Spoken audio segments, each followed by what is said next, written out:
See children, in this circuit, we have to find what is the flow of current in each resistor.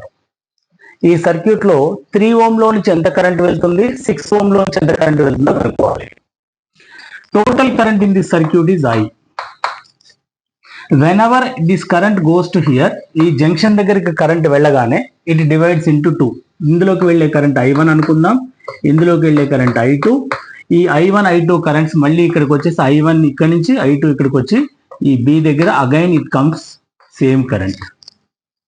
According to law of conservation of charge, how much current enter into the junction, that much current leaves. ఎంత current అయితే ఇక్కడ నుంచి వస్తుందో ఇక్కడ నుంచి అంత current వెళ్ళిపోతుంది, అంటే కరెంట్ ఇక్కడ డివైడ్ అవుతుంది. ఒక షార్ట్ కట్ చూడండి బిట, I ఈజ్ ఈక్వల్ టు ఏంటమ్మా formula, I is equal to V by R. I1 is equal to V by R1. ఎందుకు V బై R1? V రెండిట్లో కాన్స్టెంట్, పొటెన్షియల్ డిఫరెన్స్ ప్యారలల్ లో same ఉంటుంది కాబట్టి ఇక్కడ V ఉంటుంది, ఇక్కడ కూడా V ఉంటుంది. So if you take I2, that would be V by R2. Ratio కనుక్కోవాలి కాబట్టి I1 is to I2. రేషియోలో VV క్యాన్సిల్, అంటే సింపుల్ R2 రేషియో R1 కనుక్కోవాలి మనం. R2 ఎంత? ఇది R1 అనుకోండి, ఇది R2 అనుకోండి, అంటే 6:3.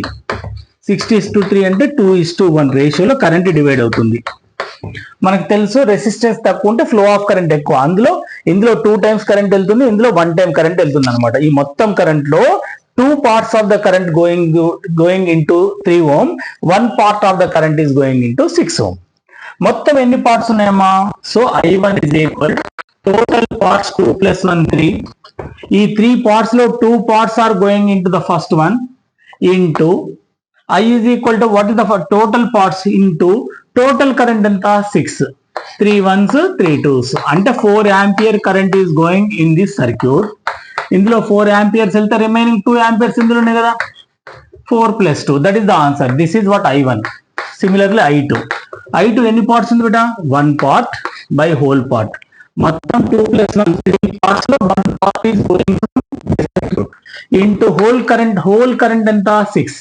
3 ones 3 twos, అంటే 4 ampere 3 ohm లో నుంచి వెళ్తుంది, 2 ampere 6 ohm లో నుంచి వెళ్తుంది, which is equal to total 6 ampere.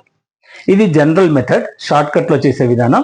ఇలా కాకుండా దీన్ని కన్వెన్షనల్ మెథడ్ చేయాలంటే ఫస్ట్ టోటల్ రెసిస్టెన్స్ కనుక్కోండి బేట. R is equal to parallel ఉంటే ఫార్ములా ఏంటమ్మా? R1 R2 by R1 plus R2. This is the formula. R1 3 into 6 by 3 plus 6 9. 3 ones 3 threes, 3 ones 3 twos, అంటే total resistance 6 ohm.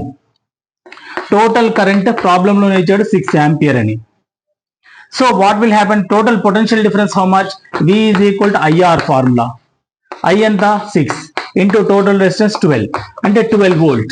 అంటే ఇక్కడ potential difference 12 volt. Parallel లో voltage same కాబట్టి ఇక్కడ కూడా 12 volt. నీకు ఇక్కడ పొటెన్షియల్ తెలుసు, కరెంట్ రెసిస్టెన్స్ I కనుక్కో. I is equal to V by R. V ఎంతమ్మా? 12 by R ఎంత? 3. 3 ones 3 fours, 4 ampere ఇందులోంచి వెళ్తుంది. ఇది జనరల్ మెథడ్. కాంపిటేటివ్ ఎగ్జామ్స్ లో చేసేటప్పుడు ఫస్ట్ ఇలా చేయాలి.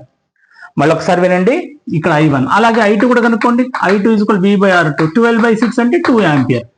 సింపుల్ గా ఎలా చేయాలంటే, మనకు కరెంట్ ఇచ్చినప్పుడు కరెంట్ రెండు లూప్స్ లో ఇట్లా డివైడ్ అవుతుంది. అంటే ఇందులోకి వెళ్లే కరెంట్ I1 అనుకుందాం, ఇందులోకి వెళ్లే కరెంట్ I2.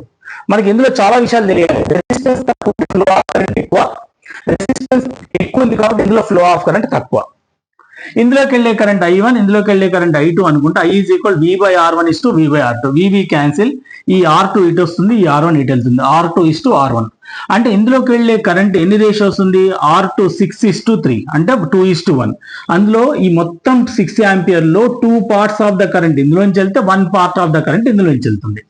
ఇప్పుడు I1 is equal whole parts 2 plus 1, మొత్తం కరెంట్ 3 parts ఉంది. 3 parts లో 2 parts ఫస్ట్ నుంచి వెళ్తుంది, 2/3 into whole property 6. 3 ones 3 twos. అలాగే I2 కావాలి అంటే I2కి వెళ్ళే పార్ట్స్ 1 part లో మొత్తం whole parts 3 into whole current 6, 2 ampere. 6 into 2 ఇట్లా కూడా డైరెక్ట్ చేసి పెట్టా. 3 4s are 12. V is equal to IR కాబట్టి 3 4s are 12 direct volt meter reading వస్తుంది. This is the way of doing way of finding I1 is to I2. Simple practice చేయండి different values తీసుకొని.